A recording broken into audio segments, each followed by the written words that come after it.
भारत जाने की कोई भी एनआरआई ये गलती नहीं करता। भले ही हमने 5 करोड़ कमा ली हो, 10 करोड़ कमा ली हो, तो उसके बावजूद भी हम भारत वापस लौटना नहीं चाहेंगे। कहते हैं इंडिया वापस जाना है, लेकिन फ्लाइट टिकट कोई भी बुक नहीं कराता।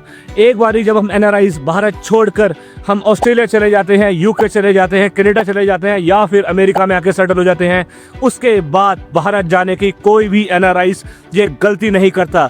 हम हर रोज सोचते तो हैं कि आज हम टिकट बुक कराते हैं और अपने देश भारत वापस लौट जाते हैं। भले ही हमने 5 करोड़ कमा ली हो, 10 करोड़ कमा ली हो, लेकिन पैसे होने के बावजूद भी हम भारतीय लोग भारत अपने देश वापस मूव होना नहीं चाहते। मैंने 6 ऐसे रीजन रेडी करे हैं कि जिसकी वजह से आज आप हम लोगों को 5 करोड़ दो या 10 करोड़ दो, उसके बावजूद भी हम भारत वापस लौटना नहीं चाहेंगे। चलिए, मैं हूं देसी डैड इन अमेरिका। मैं आज आप लोगों को 6 ऐसे रीजन बताऊंगा कि क्यों हम भारतीय लोग जब एक बारी भारत छोड़ देते हैं और किसी ऐसे देश में आके सेटल हो जाते हैं, तो हम भारत वापस क्यों नहीं मूव होना चाहते। और अगर आपका सपना है भारत छोड़ के अमेरिका आने का, तो ये ब्लॉग आपके लिए बहुत ज़्यादा काम का होने वाला है। और या फिर अगर आप एनआरआई हैं, तो आप लोगों को भी पता होगा कि हम भारत वापस मूव क्यों नहीं होना चाहते। चलिए ब्लॉग की शुरुआत करते हैं। मेरे साथ ज्वाइन करेगी आज माही। मैं उससे भी बात करूंगा और उससे भी पूछूंगा कि उसको क्या लगता है कि हाँ भी वो भारत वापस मूव क्यों नहीं होना चाहती, और या फिर अगर उसको मौका मिले अमेरिका से भारत वापस मूव होने का, तो क्या वो भारत मूव होना चाहेगी। तो माही, तुझे अगर मौका मिले भारत मूव होने का, तो क्या भारत मूव होना चाहेगी? नहीं। क्यों नहीं होना चाहेगी भारत वापस move? Let's just talk to the people, क्योंकि बहुत लोग हमसे यही सवाल पूछते हैं कि हाँ भी भारत मूव होते हैं कि नहीं होते, और आप अमेरिका में क्यों रहना चाहते हो। तो चलिए इनको बताते हैं क्यों नहीं मूव होना चाहिए। है तो बहुत सारे रीजन, सिर्फ मतलब एक रीजन हो तो बताऊं, ऐसे तो काफी सारे रीजन है। उसमें से अभी मैं काम पे हूँ, तो सबसे बड़ा रीजन तो वर्क कल्चर और एथिक्स के ऊपर ही भी है ना, कि यहाँ पे जैसे कि अगर 5 बजे तक अगर काम का अगर जॉब ड्यूटी है, तो 5 बजे तक ही है, उससे ज़्यादा नहीं है। वहाँ पे तो इंडिया में तो 5 बजे क्या रात निकल जाती है, कोई वीकेंड भी नहीं है। वीकेंड में भी सर अर्जेंट है, थोड़ा मेरा काम ये कर दीजिए प्लीज़, अर्जेंट है, सैटरडे संडे सब निकल जाता है। तो मतलब तू ये कहना चाहती है कि जो वर्क कल्चर अमेरिका का वर्क कल्चर है वो बहुत डिफरेंट है अकॉर्डिंग टू इंडिया। तो जैसे कि देखो, वर्क कल्चर एक सबसे बड़ा रीजन है। अमेरिकन वर्क कल्चर और इंडियन वर्क कल्चर, मतलब इंडिया के अंदर अगर तुम काम करते हो तो उसका कहा जाता है कि तुम फेवर कर रहे हो। हाँ। वहां पर अगर तुम 9 से 5 नौकरी करो और 5 बजे के बाद तुम रुकते हो, 6-7 बजे रुकते हो, ऐसा लगता है बॉस बोलता है कि तुम क्यों अभी तक घर जा, इतना जल्दी घर क्यों जा रहे हो, अभी और काम करके जाओ। अरे क्यों करके जाए, 5 बजे तक का अगर काम का अगर टाइमिंग है, 5 बजे तक ही करेंगे ना। बात तो सही है। तो यानी अगर आप यहाँ पर 5 बजे के बाद एक्स्ट्रा रुकते हो, तो आपको क्या बेनिफिट मिलता है? तो वो एक्स्ट्रा आवर्स के पैसे मिलते हैं। बिल्कुल सही। तो सबसे बड़ा रीजन आ जाता है वर्क कल्चर के साथ, यानी सैलरी। आप अगर देखिए तो अमेरिका के अंदर जो अगर आप डॉक्टर हो, इंजीनियर हो, लॉयर हो, प्लम्बर हो, ड्राइवर हो, या कोई भी छोटा काम करने वाले हो, तो यहाँ पर आपको पैसे मिलते हैं इंडिया के मुकाबले 5 से 10 गुना। वर्क कल्चर तो है ही, लेकिन यहाँ पर आपको 10 गुना ज़्यादा पैसे मिलते हैं इंडिया के मुकाबले। जाहिर सी बात है, खर्चा भी वैसे ही है, एक्सपेंस भी वैसे ही है। उसके लिए आप जाके मेरा ये पुराना वाला ब्लॉग देखिए, मैंने यहाँ पर एक्सप्लेन किया हुआ है कि किस तरीके से खर्चे हैं, किस तरीके से एक्सपेंस है, लेकिन आपको पैसे 10 गुना ज़्यादा भी मिलते हैं।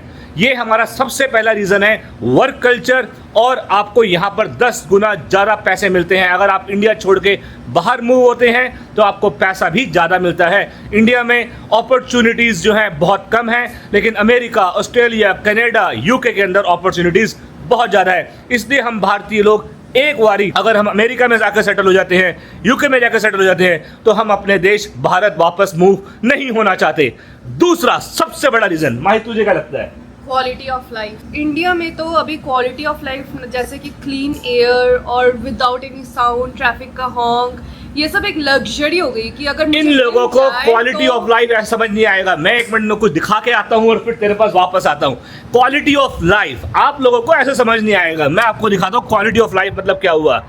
ये है क्वालिटी ऑफ लाइफ। आप मेरे पीछे अगर आप देखोगे, air quality, oh my God, आप अपने घर से बाहर निकले, क्या दिखता है आपको? ये है क्वालिटी ऑफ लाइफ। कोई हॉन्क नहीं, कोई हॉर्न की आवाज़ नहीं, ना आपको यहाँ पर ऊपर फालतू तारे लटकी हुई दिख रही हैं, अगर लोगों ने अपनी पार्किंग गाड़ियां लगाई हुई हैं तो सब पार्किंग स्पॉट पे लगाई, कोई फालतू कूड़ा वूड़ा निकला हुआ नहीं दिख रहा। ये होती है क्वालिटी ऑफ लाइफ। इस लड़की का कहने का मतलब हुआ क्वालिटी ऑफ लाइफ, सिर्फ फालतू बातें नहीं।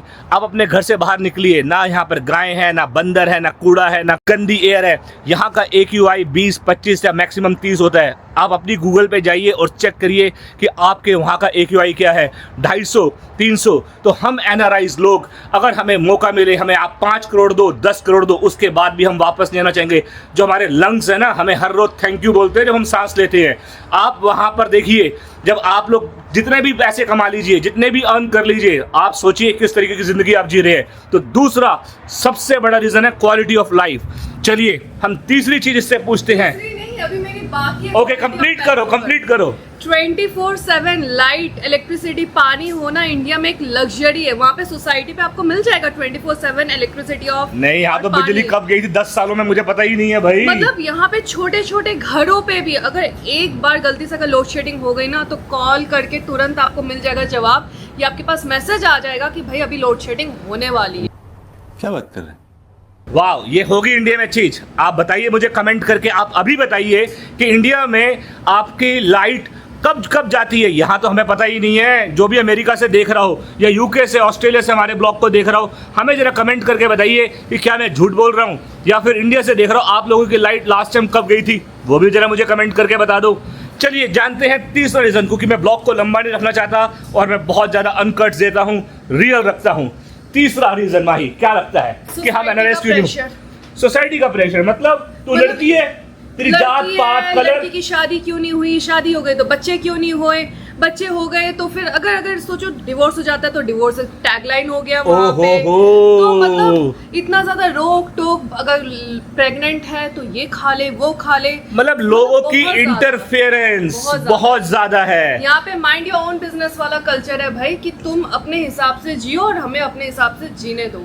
मतलब इसका कहने का रीजन ये है, जो आप लोग बिल्कुल सही समझ रहे हो, इंडिया के अंदर लोगों की दखल अंदाजी बहुत ज्यादा है, जो कि अमेरिका के अंदर बिल्कुल भी नहीं है। यहाँ पर हम लोग अपने काम से काम रखते हैं, हमें आपकी जिंदगी से कोई लेना देना नहीं है। लेकिन आप लोगों को सब लोगों की जिंदगी से बहुत लेना देना होता है।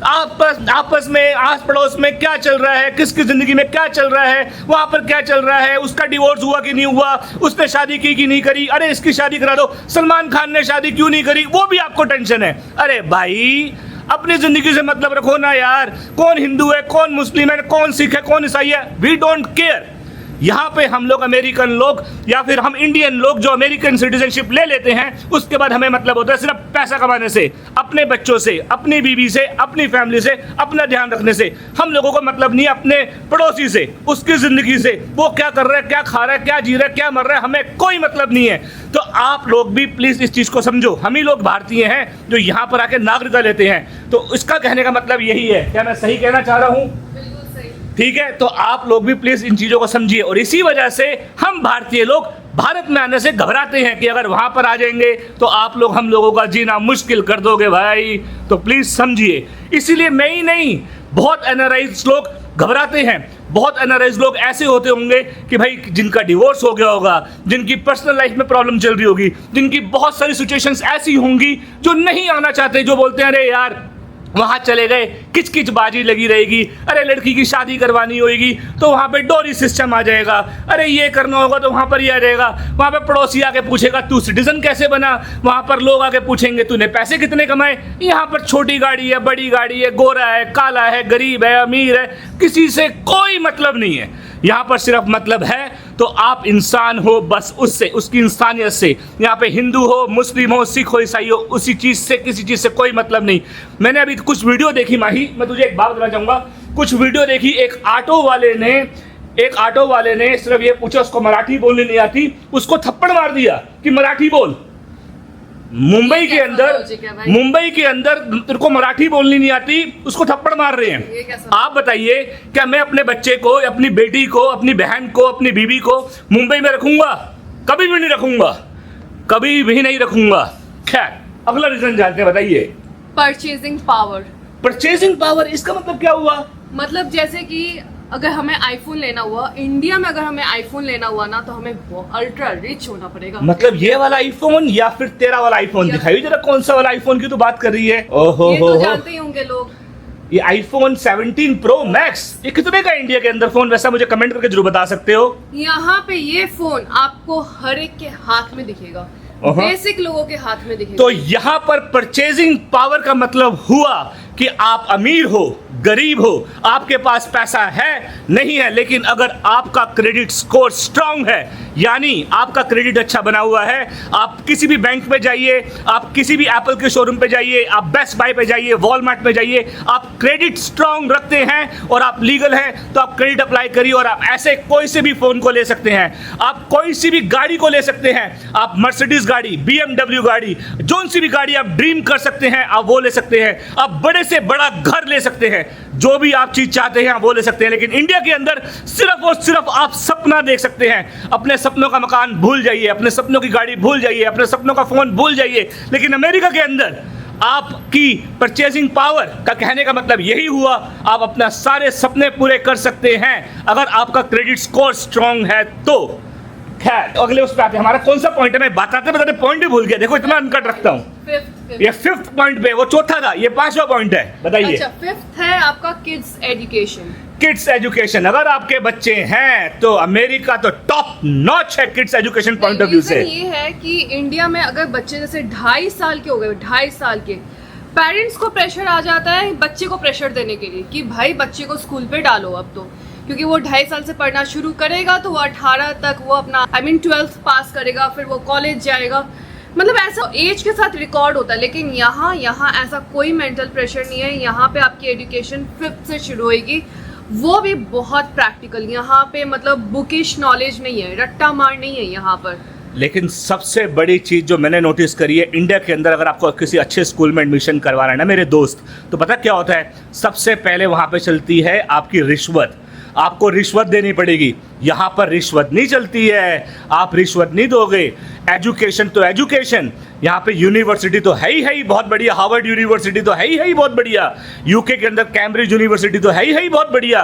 बड़े बड़े नेता हैं, बड़े बड़े क्रिकेटर, वो अपने बच्चों को तो भेजते ही हैं बाहर। लेकिन उसके साथ साथ है यहाँ पे रिश्वत नहीं चलती, यहाँ पे करप्शन नहीं है। आपको एडमिशन करवाना है, वो आपसे नहीं पूछेंगे कि आप हिंदू हो, मुसलमान हो, कौन हो, क्या नहीं हो, आपने कितनी पढ़ाई करी नहीं करी, कोई आपको रिश्वत नहीं देनी पड़ेगी। आप जिस जगह पे रहते हो, जिस काउंटी में रहते हो, वहाँ की स्कूल की रेटिंग अच्छी है, आपने एडमिशन करा दिया।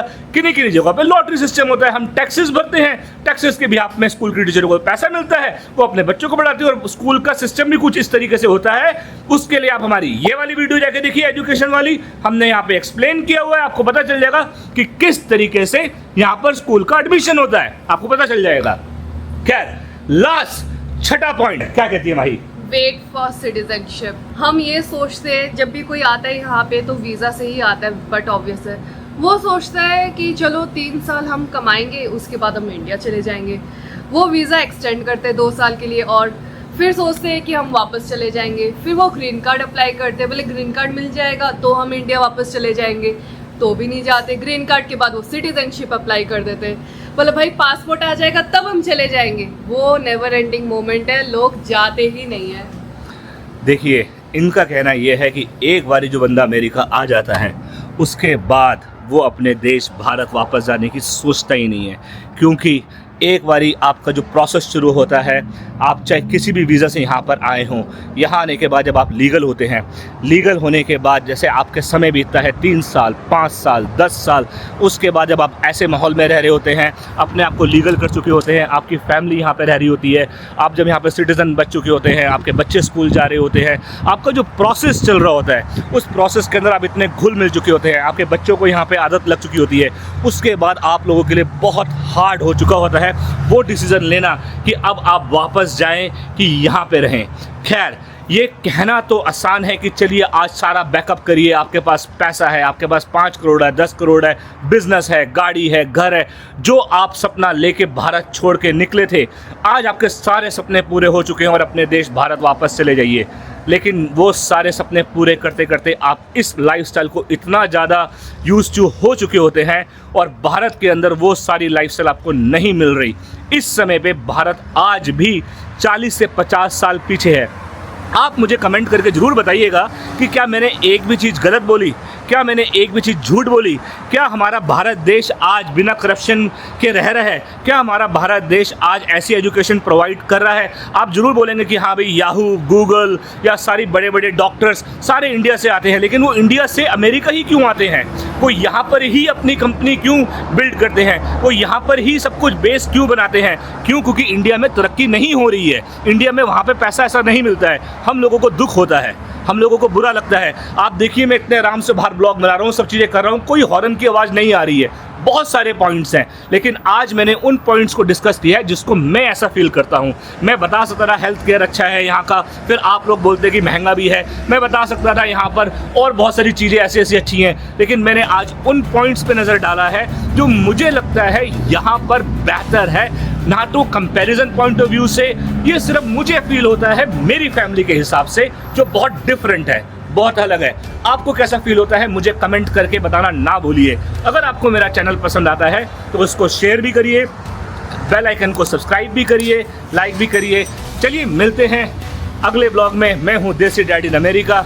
ये थोड़ा सा अनकट रह गया, थोड़ा सा डिफरेंट ब्लॉग था। और इंडिया के अंदर देखिए ट्रैफिक वैफिक तो बहुत ज़्यादा है ही, उसका दिमाग में अलग से प्रेशर रहता है। कहीं पे ब्रिज गिर रहा होता है, कहीं पे कुछ हो रहा होता है। यहाँ की ज़िंदगी बहुत बढ़िया है बाबा, आ जाओ यहाँ पर सेटल हो। अगर कोई हेल्प चाहिए होती है तो आपका देसी डैड यहाँ पर है, आपकी मदद कर देगा। मिलते हैं अगले ब्लॉग में, तब तक के लिए खुदा हाफिज़।